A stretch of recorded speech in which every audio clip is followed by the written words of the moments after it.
नाही, आता सध्या मुहूर्त कमी आहेत, पण त्या हिशोबाने वसई विरारमध्ये थोडी लग्न कमी आहेत, पण मुंबईला वगैरे पण आमच्याकडे जी बुकिंग होत्या तर सिलेंडरच नाही आहेत.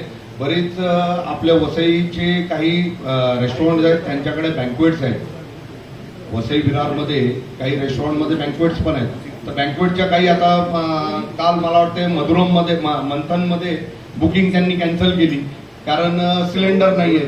आणि लोकांनी जे आगाऊ पैसे दिलेले आहेत, ऍडव्हान्स बुकिंग केलेली आहे, तर मारामारीवरती येतात. कारण ज्यांची लग्न आहेत तर ते काही पोस्टपोन करायला तयार नाही आहेत.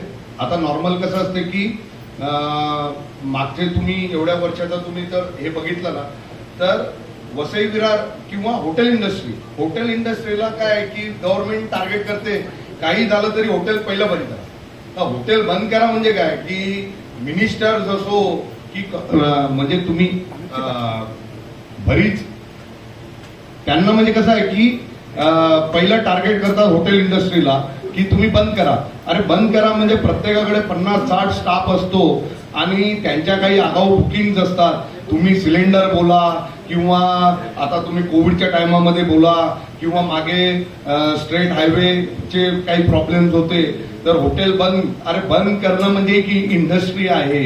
जसं आता आज तुम्ही इंडस्ट्री, आज बोईसरला आम्ही चेक केला, तर बोईसरला इंडस्ट्रीमध्ये गॅस चालू आहे.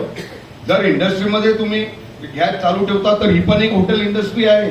ह्याच्यावरती पण कितीतरी लोक आहेत की आज वसई विरारमध्ये तुम्हाला माहिती असेल की बाहेरून लोक येतात.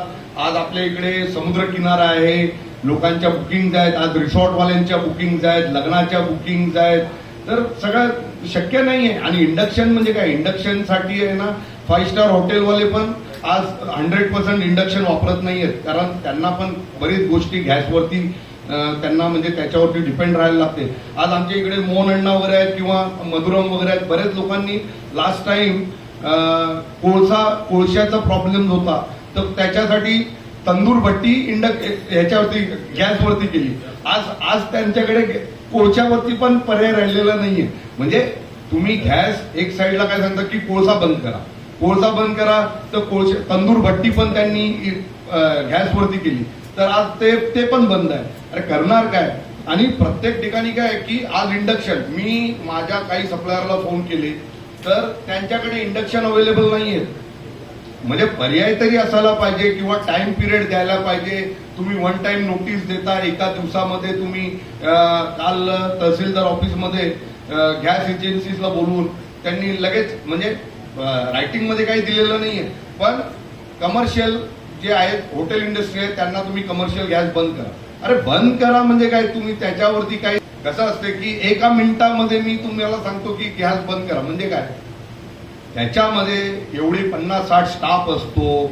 आज प्रत्येक आमच्या बाकी लोकांनी सांगितल्याप्रमाणे की एक्साइज फी आहे, ऍडव्हान्स फीज भरतो. बरीच हॉटेल इंडस्ट्रीवाले आहेत की लास्ट महिन्यामध्ये मार्चमध्ये त्यांचे ते 10-10.5 लाख रुपये गोळा करणार आणि मग ते फीज भरणार आणि मग ते पुढच्या वर्षीचं त्यांचं रेस्टॉरंट हॉटेल चालवणार, म्हणजे बार रेस्टॉरंट चालवणार.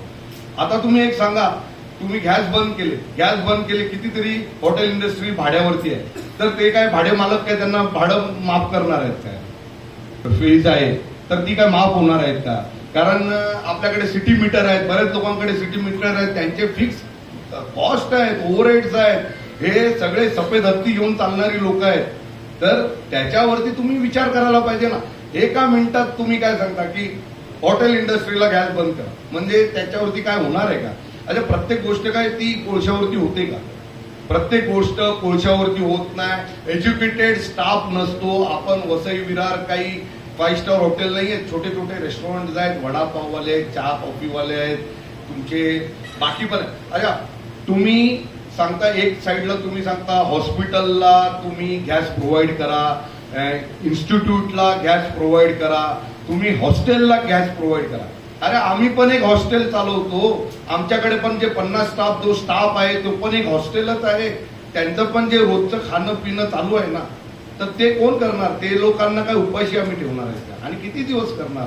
इंडक्शन जे आहे ना त्याच्यासाठी एज्युकेटेड स्टाफ लागतो आणि त्याच्यासाठी जे कन्झम्पशन आहेत इलेक्ट्रिकल जे पॉवर आहेत ते आपल्याकडे तेवढं नाही आहे. वसई विरारमध्ये इलेक्ट्रिक किती टाइम राहते आणि किती टाइम नसते हे तर तुम्हाला माहिती आहे. इलेक्ट्रिसिटी फ्लक्च्युएट किती होते, म्हणजे प्रत्येक गोष्ट आहे त्याच्यावरती काय असं नाहीये की एका मिनिटामध्ये काय होतं.